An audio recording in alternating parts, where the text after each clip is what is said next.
आप सभी को गुड मॉर्निंग स्टूडेंट्स। मैं हूं Jitendra Kumar Mishra KP innovation classes से। अभी तक हम लोगों ने जहां तक पढ़ा था उससे आगे हम लोग बात करेंगे, ठीक है। तो हम लोग पढ़ के आ रहे थे हिस्ट्री। हिस्ट्री में हम लोगों ने उत्तर वैदिक काल को पढ़ा था। किसको पढ़ा था? उत्तर वैदिक काल को पढ़ा था। वैदिक काल में उत्तर वैदिक काल, ठीक है। हम लोग क्या पढ़ रहे थे? हिस्ट्री यानी कि इतिहास। इसमें क्या था कि मैंने आपको बताया कि सिंधु घाटी सभ्यता के बाद जो सबसे बड़ी दूसरी नगरीय सभ्यता थी वह कौन थी? वैदिक काल की सभ्यता।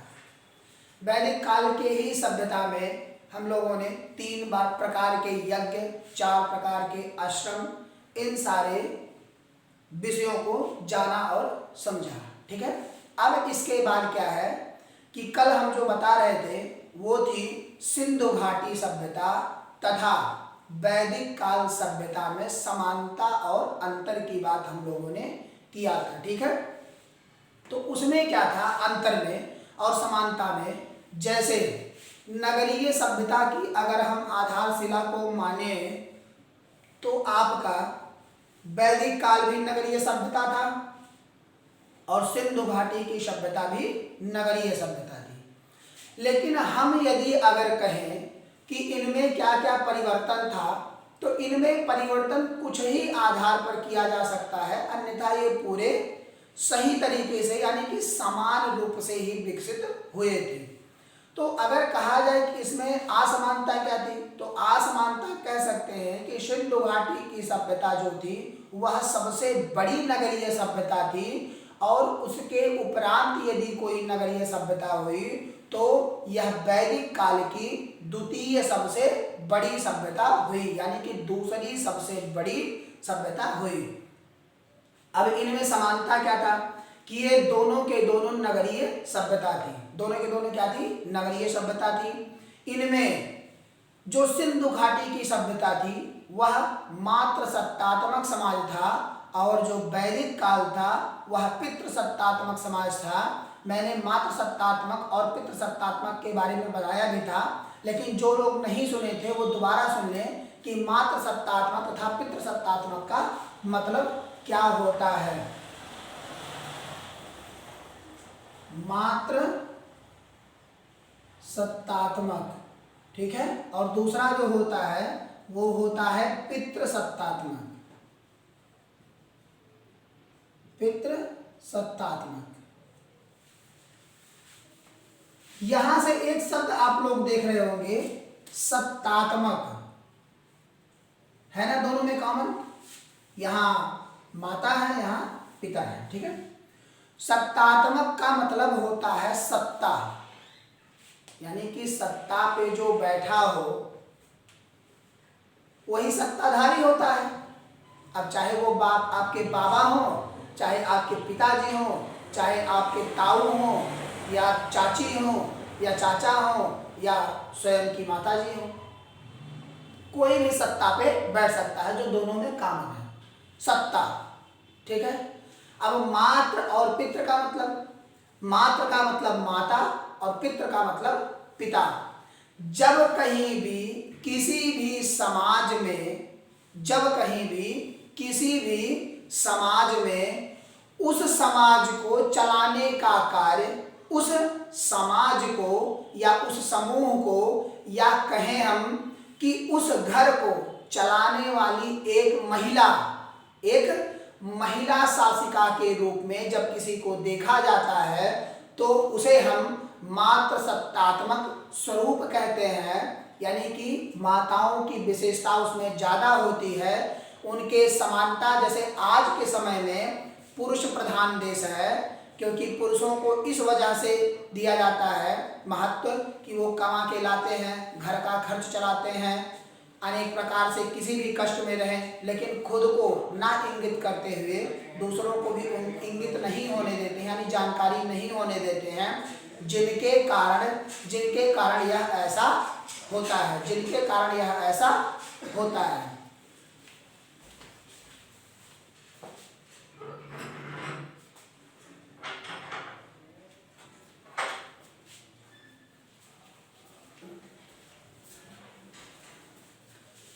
जिनके कारण यह ऐसा होता है। लेकिन क्या है कि पिता की समानता माता की समानता में, यानी कि पिता के सत्ताधारी और माता के सत्ताधारी में बस इतना ही अंतर है कि इन दोनों के शासन चलाने के तरीके में और व्यवहार में थोड़ा सा अंतर पाया जाता है। कैसा अंतर? माता का जो सत्तात्मक होता है, यानी मातृ सत्तात्मक होता है, उनमें स्नेह की आधारशिला ज्यादा होती है, यानी कि कहा जाए उनमें स्नेह की मात्रा ज्यादा होती है। जैसे आज के समय में देखे होंगे कि माताएं जो अपने बच्चों को दुलार करेंगी, वही पिता डंडे से लेकर के मार के समझाता है, ठीक है। और पिता का समाज जो था वह कठोरता का एक उदाहरण था, यानी कि कठोरता जो रखी जाती थी, वह शासन सत्ता वह कठोरता के आधारशिला पर ही रखी जाती थी, ठीक है। तो ये समझ में आ गया होगा मातृ सत्तात्मक और पुरुष सत्तात्मक क्या होता है, यानी कि पुरुष प्रधान और मातृ प्रधान, इनमें दो होते हैं, ठीक है। अब आगे चलते हैं।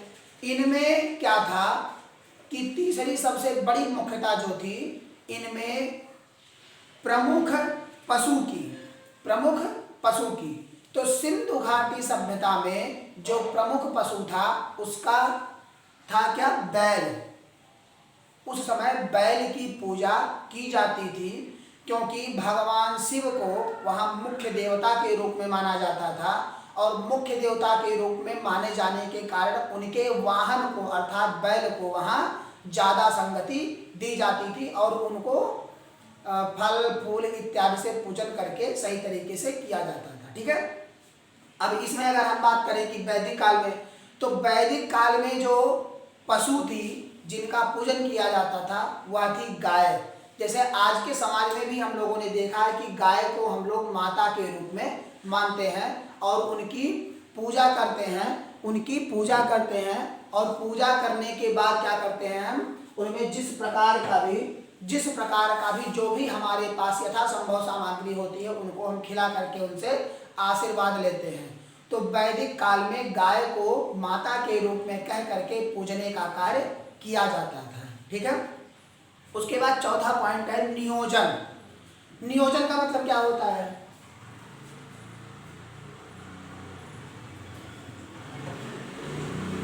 नियोजन का मतलब नगरीय सभ्यता में यह होता है कि जैसे आज के समय नगर पालिका है, नगर पालिका किसी भी कार्य को करने के लिए यह किसी एक को, यानी एक पर्सन को चुन करके चलाने का कार्य नहीं करती, ठीक है। जैसे प्रधान यहाँ चुने जाते हैं। अब प्रधान क्या होते हैं कि उस पूरे गांव के अगर कहा जाए तो मुखिया होते हैं। पहले के समय में उसी तरीके से सरपंच होते थे। क्या होते थे? सरपंच होते थे। तो उनकी बातों को पूरे गांव भर के लोग क्या करते थे? मानते थे, ठीक है। उनके गांव को सभी लोग मानते थे, मतलब उनकी कही गई बातों को हर कोई मानता था, ठीक है। तो सुसंगठित तरीके से किसी संप्रदाय या किसी समाज या हम कहें कि किसी व्यक्ति विशेष या उस गांव को लेकर के सही तरीके से रखने को, जिससे सुचारू रूप से यह कार्य हो सके, उनको हम नियोजन कहते हैं। और यही वैदिक काल में सीधा इसका उल्टा था, वहाँ सामाजिक नियोजन था। सामाजिक मतलब क्या? कि समाज में जैसे अगर 10 लोग हैं, ठीक है, तो वो 10 लोग मिल करके उस समाज को या कहें कि वहाँ के लोगों को या वहाँ के प्रांत को या वहाँ के गांव को या वहाँ के नगर को ये लोग मिल करके चलाने का कार्य करते थे, जिनसे उन्हें सामाजिक नियोजन कहा गया। सामाजिक नियोजन कहा गया। यहाँ तक समझ में आ गया? कोई दिक्कत किसी को?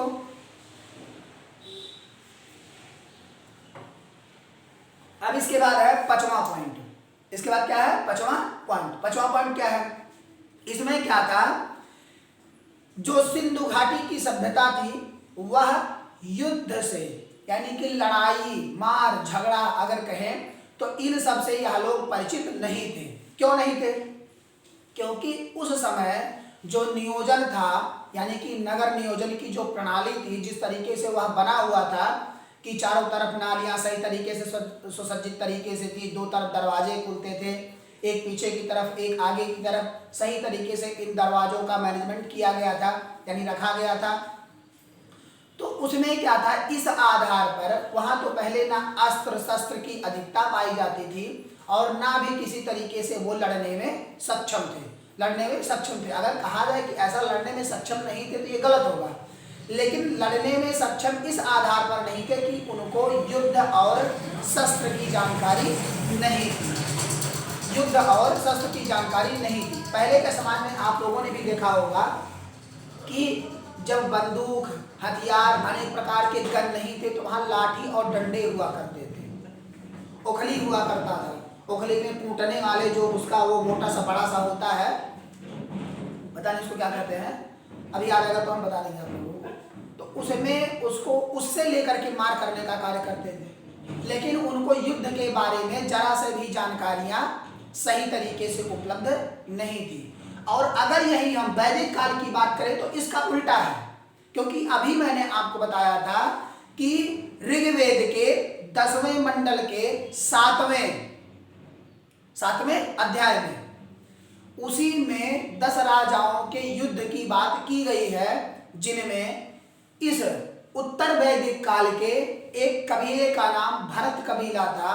और इसी में इन अनुयायियों को अगर कहा जाए कि इन वैदिक सभ्यता के वासियों का जो कबीला था उनका नाम था भरत कबीला, और आर्य जो थे उन्हीं भरत कबीले से थे। और उनमें 10 राजाओं को हरा करके यह भरत कबीला जो है उस समय विजयी बना था। यानी कि युद्ध की जानकारी इनको बहुत विशेष तरीके से रही होगी, तब तो इस तरीके से इन्होंने किया। नहीं तो आज के समय में क्या होता है कि युद्ध की प्रणालियां काफी बदल चुकी हैं और आधुनिक तरीके से हो गई हैं, अगर हम कहें। ठीक है, तो यहाँ 5वां पॉइंट समझ में आ गया होगा। अब 6वां पॉइंट हम देखते हैं। 6वां पॉइंट, सिंधु घाटी सभ्यता को कांस्य युगीन सभ्यता कहा जाता है। जैसे कि जब हम क्लास स्टार्ट कर रहे थे तभी तीनों कालखंडों को मैंने विभाजित कर दिया था कि पाषाण काल को पत्थर युगीन सभ्यता और सिंधु घाटी सभ्यता को सीसे की सभ्यता तथा ऐतिहासिक काल को लौह युगीन सभ्यता मैंने कहा था। इसको विभाजित करने वाले थॉमसन नामक एक वैज्ञानिक थे। उन वैज्ञानिक ने इनका विभाजन किया था।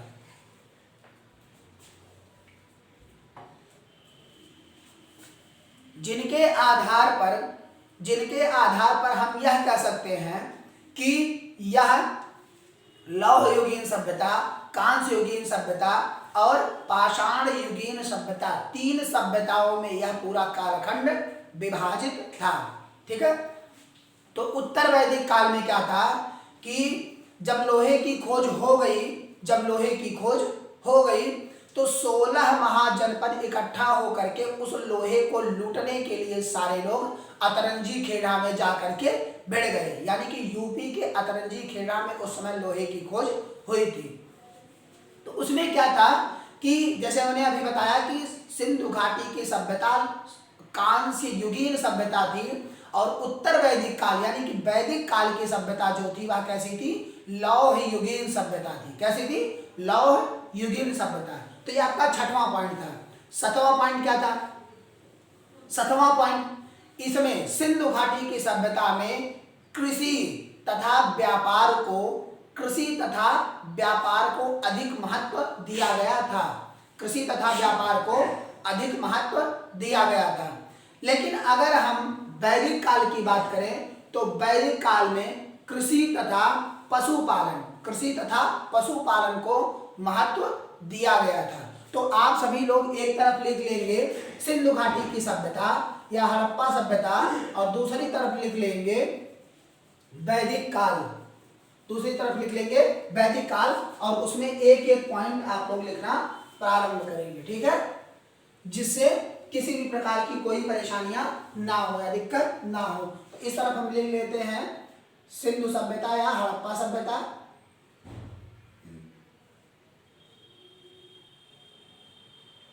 हड़प्पा सभ्यता, ठीक है। और दूसरी तरफ लिखेंगे वैदिक काल,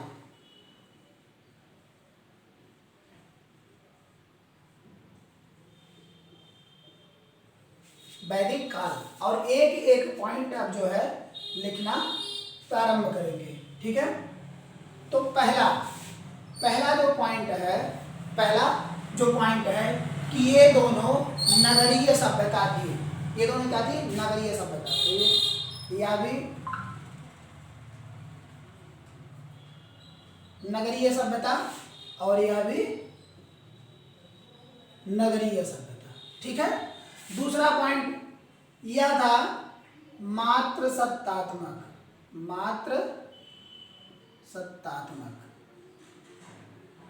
और यह कैसा था? पितृसत्तात्मक,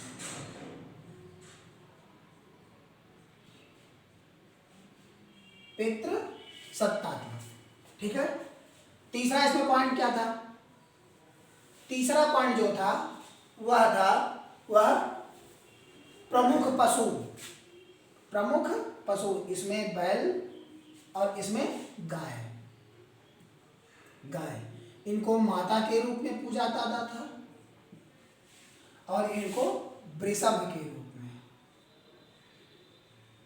वृषभ अर्थात बैल इनको कहा जाता था। और चौथा नियोजन की इनकी प्रणाली, ठीक है,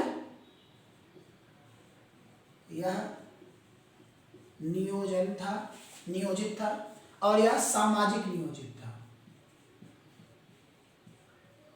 सामाजिक नियोजित।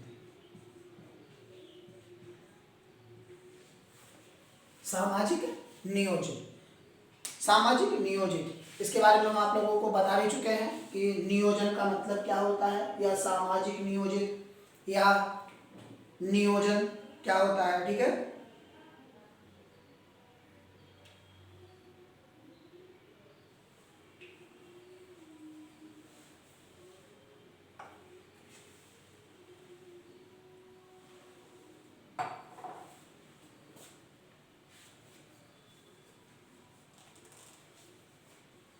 नियोजित था।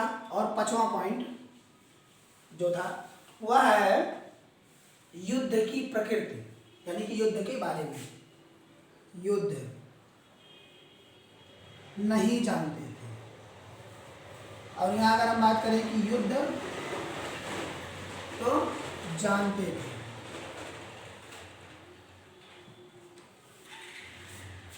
युद्ध के बारे में। और छठवां पॉइंट जो है वो इसे कांसे की सभ्यता कहा गया, कांसे की सभ्यता, तथा इसे लोहे की सभ्यता कहा गया, लोहे की सभ्यता, ठीक है। इसको कांसे की सभ्यता तथा इसको लोहे की सभ्यता। इसमें सातवां पॉइंट जो था, इसमें कृषि तथा व्यापार था, कृषि तथा प्लस व्यापार, और इसमें कृषि तथा पशुपालन,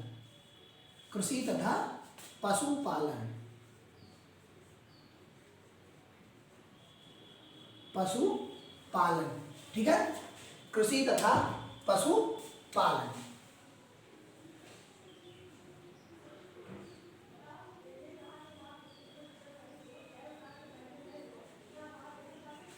कृषि तथा पशुपालन। तो यहाँ तक आप सबके समझ में आ गया होगा। इनको ऐसे बीच से अलग कर लीजिए, जिनसे आप सभी को सही से पता चल जाएगा, ठीक है।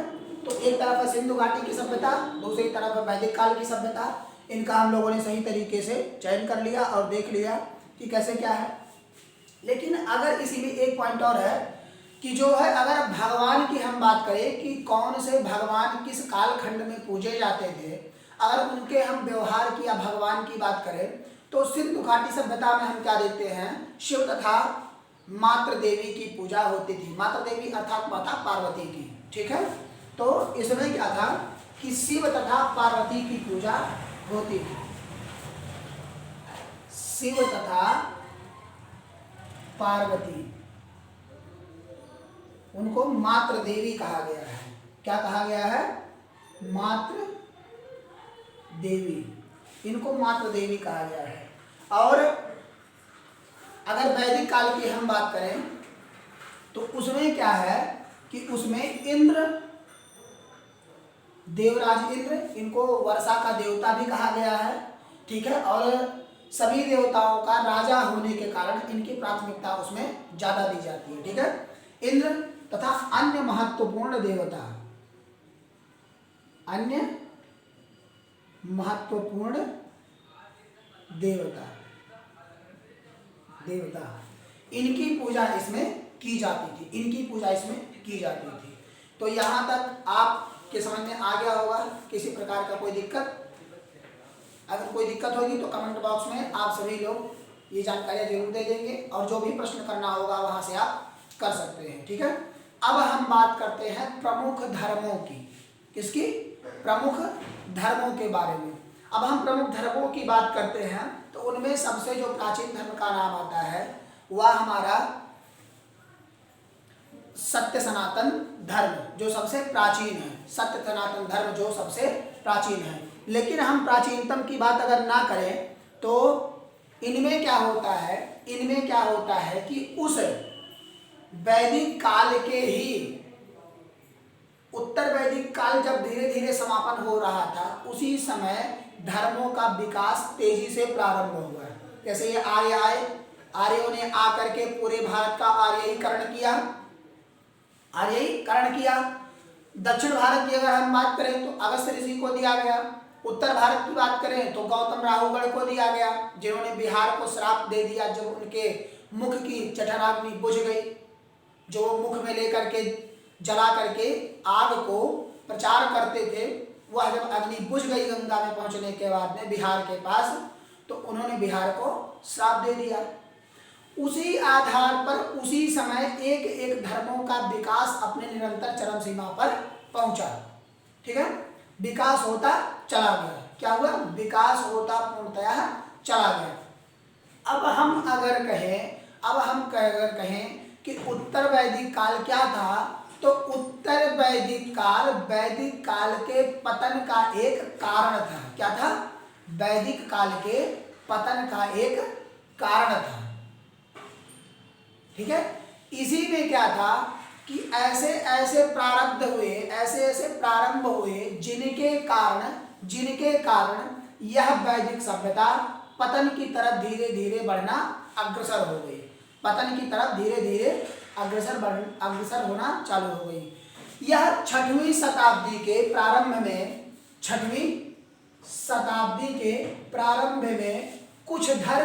कुछ धर्म जैसे जैन धर्म, बौद्ध धर्म और बहुत सारे संप्रदाय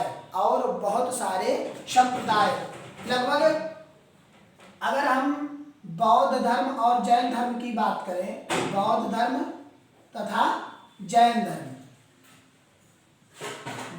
धर्म, तो यह दो धर्म उस समय विशेष रूप से थे। ये दो धर्म उस समय बहुत विशेष रूप से थे। लेकिन उस समय संप्रदायों का विकास बहुत तेजी से हो रहा था।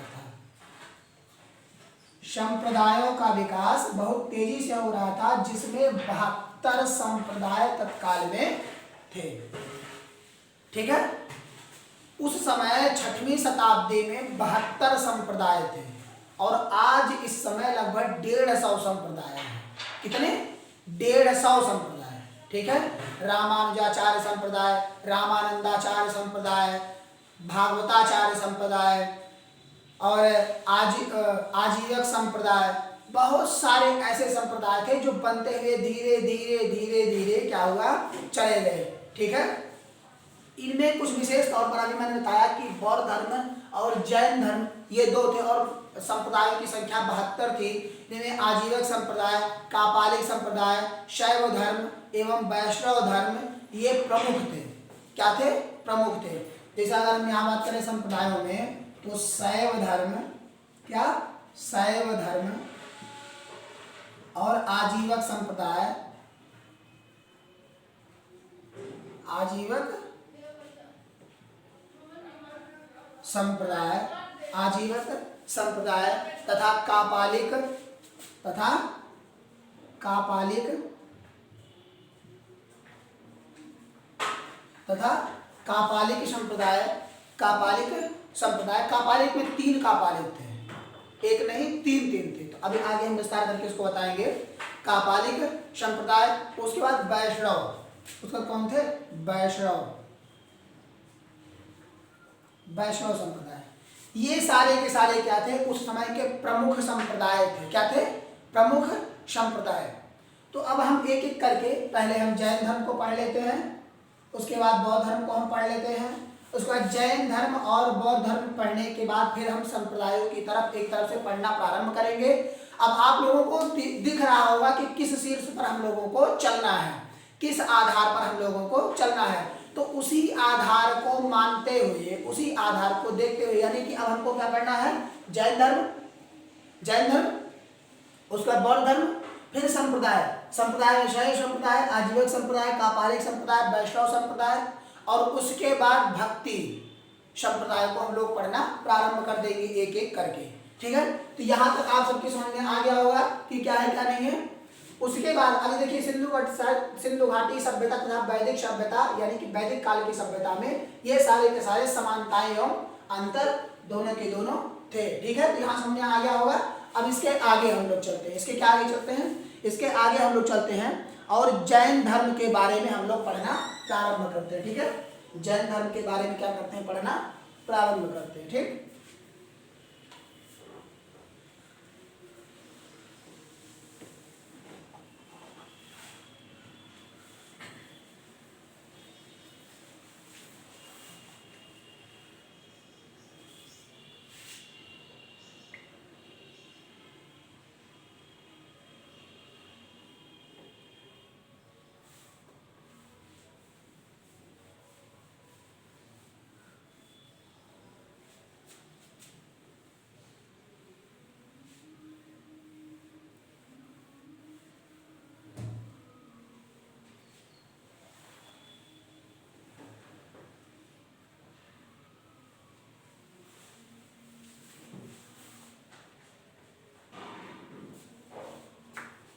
अब हम लोग क्या पढ़ेंगे? जैन धर्म। ठीक है? तो जैन धर्म से संबंधित सारी चीजें हम लोग पढ़ना प्रारंभ करेंगे। ठीक है?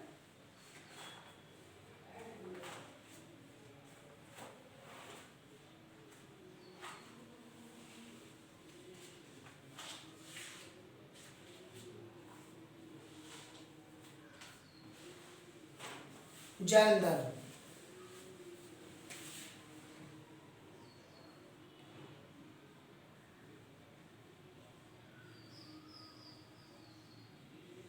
जैन धर्म। जैन धर्म के संस्थापक जो थे वह थे ऋषभदेव।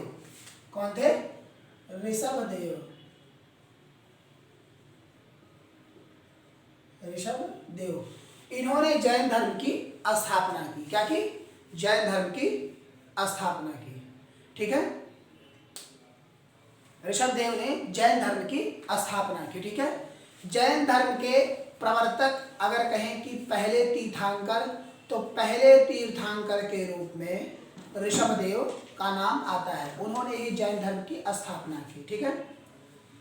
अब तीर्थंकर का अर्थ यह होता है कि जैसे दुख से परे संसार को निकाल करके सुख की तरफ ले जा करके और उनको सही तरीके से मार्ग को दिखाना, यानी कि मार्ग को प्रशस्त करना, उसे तीर्थंकर कहा जाता है। क्या कहा जाता है? तीर्थंकर। क्या कहा जाता है? तीर्थंकर, तीर्थंकर। ठीक है? तीर्थंकर इन्हें कहा जाता है। ठीक है? तीर्थंकर या तीर्थकर कह सकते हैं, ये तीर्थकर भी कह सकते हैं, इसको कोई दिक्कत नहीं है। तीर्थंकर कहिए चाहे तीर्थकर करिए, कहीं कहीं आपको तीर्थकर मिलेगा, तीर्थकर, ठीक है, इसको भी तीर्थंकर ही कहते हैं, कोई दिक्कत नहीं है इसमें। तो तीर्थंकर का मतलब समझ में आ गया क्या होता है, क्योंकि यहाँ अब जो जितने मिलेंगे 24 तीर्थंकर इसमें हुए हैं मूलतः। 23वें पार्श्वनाथ है, उसके बाद 24वें तीर्थंकर महावीर स्वामी हैं, जिनको प्रमुख तीर्थंकर के रूप में माना जाता है इस जैन संप्रदाय में, ठीक है। फिर जैन संप्रदायों का विखंडन होगा, विखंडन के बाद में उनके एक अलग अलग जानने वाले होंगे, किसी में मूर्ति पूजा होगी, किसी में नहीं होगी, कोई दिगंबर होंगे, कोई श्वेतांबर होंगे, इस तरह से जैन संप्रदायों का विखंडन होता चला जाएगा। इसमें क्या है, तीर्थंकर जो मैंने आपको अभी बताया कि तीर्थंकर का मतलब होता है दुख से उबार करके, यानी कि दुख से निकाल करके, दुख के भरे हुए संसार को सही तरीके से मार्ग की तरफ ले जा करके उनको सही रास्ता दिखाना, उन्हीं को तीर्थंकर कहते हैं। उन्हीं को क्या कहते हैं, तीर्थंकर। तो इसमें जो 23वें तीर्थंकर थे, 23वें तीर्थंकर पार्श्वनाथ जो थे, उन्होंने क्या किया कि 4 शब्दों को इस जैन तीर्थंकर, जैन में, जैन संप्रदाय में या जैन धर्म में अगर हम कहें तो जोड़ा गया। उन्होंने 4 शब्द क्या कह दिए, 4 शब्द क्या कह दिए। और इस जैन संप्रदाय की अगर हम बात करें तो इनमें क्या था कि ये जो इनमें पार्श्वनाथ थे, पार्श्वनाथ,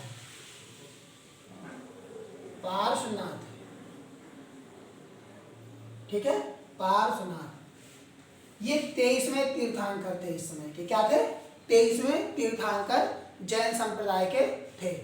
इन्हें क्या हुआ, इनके ज्ञान की प्राप्ति झारखंड के सम्मेद शिखर पर प्राप्ति हुई। झारखंड के सम्मेद शिखर पर ज्ञान की प्राप्ति, झारखंड के सम्मेद शिखर पर, सम्मेद शिखर पर इनको ज्ञान की प्राप्ति हुई, इनको ज्ञान की प्राप्ति हुई, ठीक है। और ज्ञान प्राप्ति होने के कारण जब इनको ज्ञान की प्राप्ति हो गई, उसके बाद इन्होंने क्या किया, उस चोटी का नाम लोगों ने पार्श्वनाथ चोटी रख दिया। इस सम्मेद शिखर का नाम बदल करके क्या हो गया, पार्श्वनाथ शिखर, क्या हो गया, पार्श्वनाथ शिखर, पार्श्वनाथ शिखर इसको कर दिया गया। यानी कि झारखंड के सम्मेद शिखर का नाम बदल करके पार्श्वनाथ शिखर कर दिया गया, ठीक है। इन्होंने उसके बाद 4 मूलभूत सिद्धांतों को दिया, 4 मूलभूत सिद्धांतों को दिया, जिनके बारे में बताया। उन्होंने कहा कि कोई भी व्यक्ति झूठ ना बोले, यानी कि झूठ से क्या करे, घृणा करे, जो आज के समय में मुमकिन नहीं है। हर कोई झूठ बोलता है, हर कोई झूठ बोलता है। कोई सच से अगर कहे तो कोई सच के पीछे जाना भी नहीं चाहता। क्यों? क्योंकि आजकल कहते हैं कि झूठ का जमाना ही आ गया है। और पार्श्वनाथ ने कहा था कि झूठ मत बोलो, झूठ मत बोलो, ठीक है।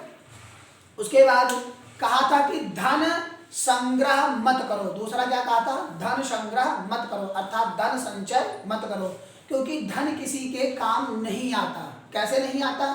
क्योंकि जब आप संचय करके रखो, मान लो आज से हम धन जुटाना चालू किए और 1 वर्ष तक जुटाए, जिस दिन हम धन जुटा करके तैयार किए और सोचे कि आज से हम सुख का जीवन व्यतीत करेंगे, उसी टाइम उसी वक्त हमारी मृत्यु हो जाए, तो उस धन को हम ले करके क्या करेंगे? वह धन हमारे किसी काम का नहीं है। तो पार्श्वनाथ का कहना था कि आप सभी लोग धन संचय ना करें। और तीसरा जो था वह उन्होंने कहा कि चोरी नहीं करना, यानी कि चोरी नहीं करना, यानी कि आप लोग चोरी ना करें, आप लोग चोरी ना करें, ठीक है। उसके बाद चौथा उन्होंने जिसके बारे में बताया वह था हिंसा ना करना। हिंसा अर्थात मार झगड़ा ना करना, ठीक है। तो इनमें जो है पार्श्वनाथ ने चार प्रकार के आर्य सत्यों की बात की। ठीक है, चार प्रकार के आर्य सत्य की बात की। इसमें पहला जो था वह था झूठ ना बोलना, झूठ ना बोलना। ठीक है, दूसरा धन संचय ना करना, धन संचय ना करना। तीसरा चोरी ना करना, चोरी ना करना। और चौथा जो था और अंतिम यह था कि हिंसा अर्थात मार झगड़ा ना करना, हिंसा ना करना, हिंसा ना करना, यानी कि हिंसा आप मत करिए, झूठ ना बोलिए, धन संचय ना करिए, चोरी ना करिए और हिंसा ना करिए। ये चार आर्य सत्य इन्होंने दिया। जैन धर्म के 23वें तीर्थंकर के रूप में पार्श्वनाथ ने चार आर्य सत्य कहा कि पहला झूठ ना बोलना, दूसरा धन संचय ना करना, तीसरा चोरी ना करना और चौथा हिंसा ना करना, हिंसा ना करना। ठीक है, ये चार आर्य सत्य दिए। इसमें जो 24वें तीर्थंकर महावीर आए, महावीर ने एक और इनमें शब्द जोड़ा और वह था ब्रह्मचर्य। क्या था? ब्रह्मचर्य। और ब्रह्मचर्य को जोड़ करके उन्होंने कहा कि अब यह पूर्ण हो चुका है। क्या हो चुका है? अब यह पूर्ण हो चुका है। ठीक है, तो आज के लिए हम लोग यहीं पर पढ़ेंगे, यहीं तक ही। अब इसके आगे हम लोग पूर्णतः जैन धर्म के बारे में जानेंगे, यानी कि ऋषभदेव के बारे में। ऋषभदेव के बारे में जानने के बाद में फिर हम लोग पार्श्वनाथ, महावीर, उसके बाद फिर जैन धर्म पढ़ेंगे, बौद्ध धर्म पढ़ेंगे, बौद्ध धर्म और जैन धर्म की समानता को जानेंगे और उनमें असमानता क्या क्या थी उसके बारे में जानेंगे और कैसे इसका विस्तार हुआ, कौन इसका संरक्षण बना, इससे कितनी संगीतियाँ हुई, यानी कि सभाएं हुई, इनके बारे में हम लोग आगे की क्लास में पढ़ेंगे। ठीक है, और जितने भी आपके डाउट्स होते हैं वह डाउट आप कमेंट बॉक्स में लिख करके डाल दीजा करिए, उनको सही तरीके से डिफाइन करके बता दिया जाएगा। ठीक है, किसी प्रकार की कोई डाउट नहीं रहनी चाहिए। ठीक है, और आप सभी लोग हमारे चैनल से जरूर जुड़ें केपी इनोवेशन क्लासेस से और उसको सब्सक्राइब करें और बेल आइकन दबाना ना भूलें, जिससे कि ये वीडियो आप सभी को प्रोवाइड हो सके, यानी कि प्राप्त हो सके। तब तक के लिए जय हिंद।